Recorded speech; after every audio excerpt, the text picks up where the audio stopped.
How does a film like Indiana forget that? How do you have a film that costs 300 million? Do you know what is so crazy? So you're telling me that Indiana Jones, a film about that was supposed to be a throwback to the 30s and 40s, but a guy just going through tombs, caves, dungeons, temples, and so forth.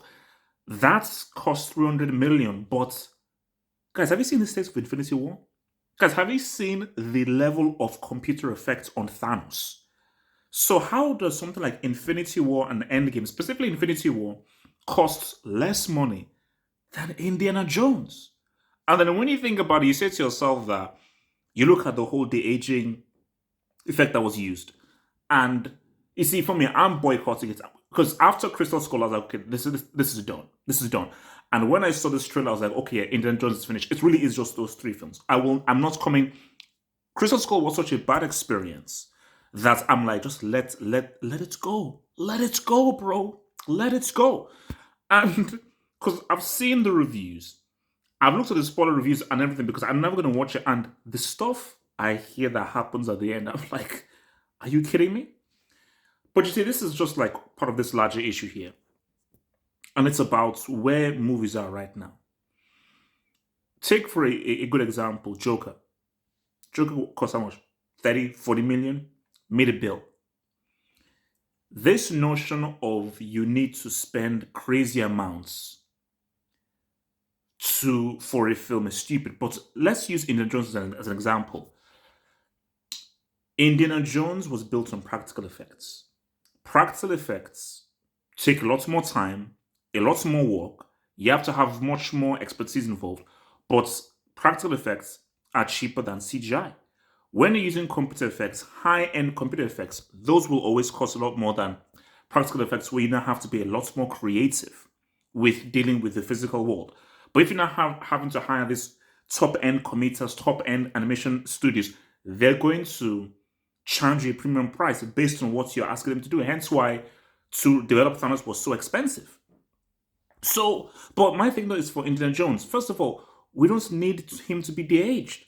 We don't need that. If first of all, there shouldn't be an Indiana Jones film. Let's even start there. When you watch The Last Crusade and you hear that song, dum, dum, dum, dum, dum, and you see them riding away, that was it. That's the first thing. Crystal Skull, I don't call that a Spielberg film. Crystal Skull was, you have to understand the backstory. So before Raiders of the Lost Ark, Spielberg, I think it was a film called 1943. It was a bomb. It's messed up. And Spielberg was like, oh my gosh, I'm not a pariah. I had the success with the Jaws, but now this new film, 1943, it's messed up. What's now going to happen? Then Lucas, I think they were at the beach, pitched him the idea of Indiana Jones. So Spielberg says that he owes the revival of his career to Lucas because Raiders of the Lost Ark was one of the best films last year. It was nominated and Spielberg was now fully back. And he's never looked back since.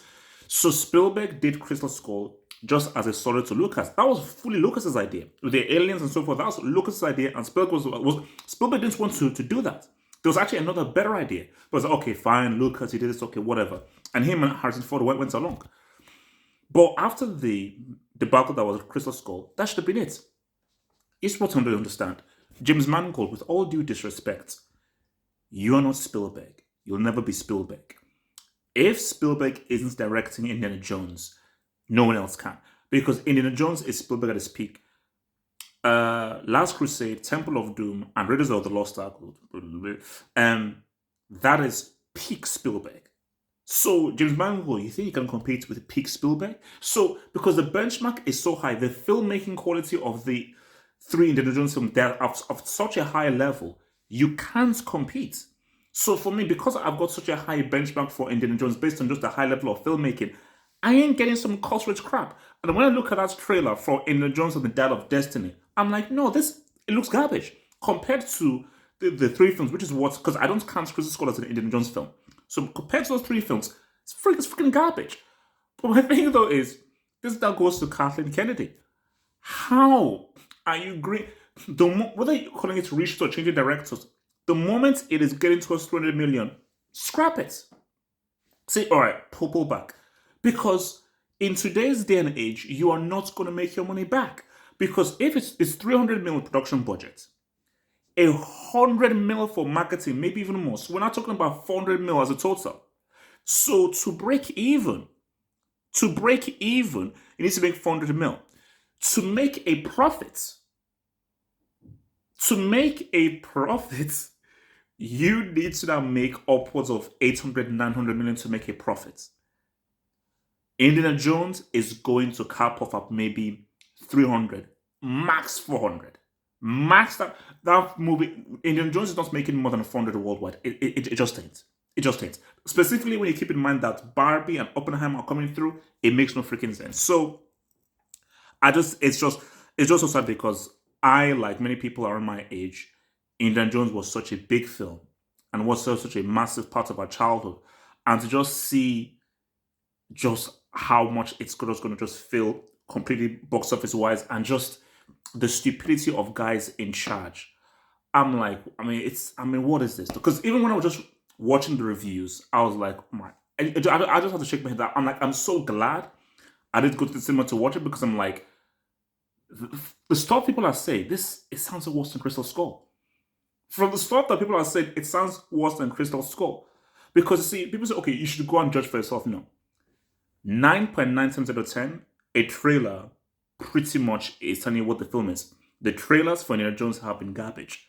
The trailers for Flash were garbage. The film was garbage. The trailer for Reloaded was amazing. The film was amazing. So this is what it is, man. But sad.